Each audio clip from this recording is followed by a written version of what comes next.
guys, நான் daily morning பூஜையை முடிச்சுட்டு ஒரு 6 o'clock ஷாப் ஓப்பன் பண்ண வருவேன். இவன் டெய்லி நம்ம கடவாசல்ல உட்காந்து என்னை வெல்கம் பண்ணுவான். வேலபிஷேகம் பண்ண பாலை ஃபர்ஸ்ட் இவனுக்கு தான் கொடுப்பேன். பாதி இவனுக்கு பாதி நம்ம வீட்டு பைரவருக்கு கொடுத்துருவேன். ஹியூமன்ஸை பார்த்தாலே இவன் பயந்து ஓடுவான். ஆனா எங்க கிட்ட மட்டும் நல்லா ஒட்டிக்கிட்டான். முன்னாடிலாம் மனுஷங்க தான் டாக்ஸை பார்த்து பயந்துட்டு இருந்தாங்க. இப்போ டாக்ஸ் மனுஷங்களை பார்த்து பயப்படுற நிலைமை ஆயிடுச்சு. அந்த அளவுக்கு சில மனித பிறவிகள் ரொம்ப கொடூரமா இருக்காங்க. மழை வரும்போது இவனுக்கு ஒதுங்க இடம் இல்லாம இந்த ஏரியால இருக்கவங்க வீட்டுக்குள்ளெல்லாம் போவான். எல்லாரும் அடிச்சு துரத்தி விட்டுருவாங்க. ஒருத்தங்க எங்க கண்ணு முன்னாடியே அவ்வளோ பெரிய கம்பெடுத்து இவன் காலிலேயே அடிச்சுட்டாங்க.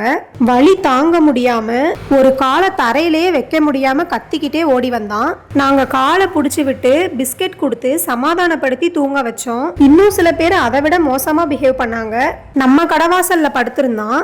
கடைக்கு வந்தவங்க கிட்ட பாசமா வாலாட்டிட்டு வந்தான். அவங்க ஃபுட்பால் மாதிரி உதைச்சி தள்ளி விட்டாங்க. இவன் உருண்டு போய் நடு ரோட்ல விழுந்துட்டான்.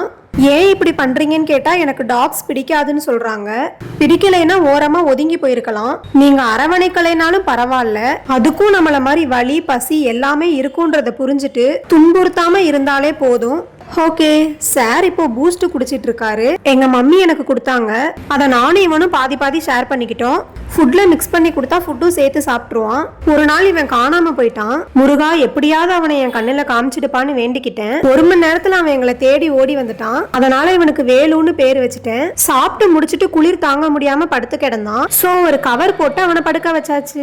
உங்களால சாப்பிட எதுவும் கொடுக்க முடியலனாலும் பரவாயில்ல, மழைக்கு ஒதுங்க கொஞ்சம் இடமாவது கொடுங்க. அதுக்கும் உணர்வுகள் இருக்கும். தயவு செஞ்சு யாரும் வாயில்லாத ஜீவனை பிசிக்கல் அபியூஸ் பண்ணாதீங்க.